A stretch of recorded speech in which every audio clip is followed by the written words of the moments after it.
Chapter 58.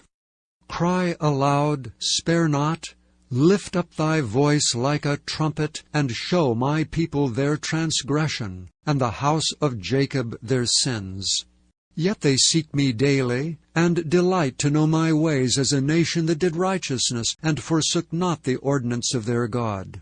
They ask of me the ordinance of justice, they take delight in approaching to God. Wherefore have we fasted, say they, and thou seest not? Wherefore have we afflicted our soul, and thou takest no knowledge? Behold, in the day of your fast ye find pleasure, and exact all your labors.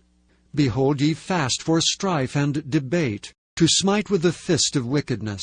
Ye shall not fast as ye do this day, to make your voice to be heard on high.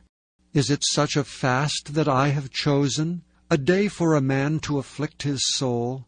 Is it to bow down his head as a bulrush, and to spread sackcloth and ashes under him? Wilt thou call this a fast, and an acceptable day to the Lord?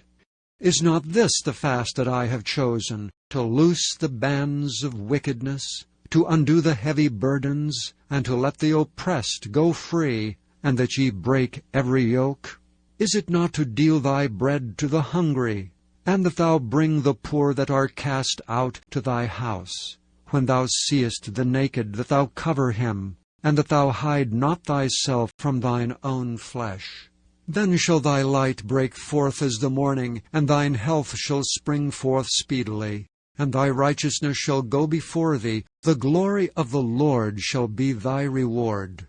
Then shalt thou call, and the Lord shall answer. Thou shalt cry, and he shall say, Here I am.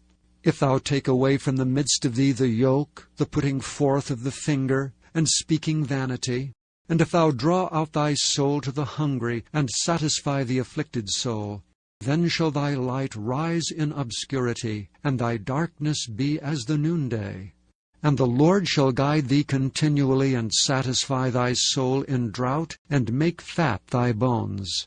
And thou shalt be like a watered garden, and like a spring of water whose waters fail not. And they that shall be of thee shall build the old waste places. Thou shalt raise up the foundations of many generations. And thou shalt be called the repairer of the breach, the restorer of paths to dwell in. If thou turn away thy foot from the Sabbath, from doing thy pleasure on my holy day, and call the Sabbath a delight, the holy of the Lord honorable, and shalt honor him, not doing thine own ways, nor finding thine own pleasure, nor speaking thine own words, then shalt thou delight thyself in the Lord. And I will cause thee to ride upon the high places of the earth, and feed thee with the heritage of Jacob thy father, for the mouth of the Lord hath spoken it.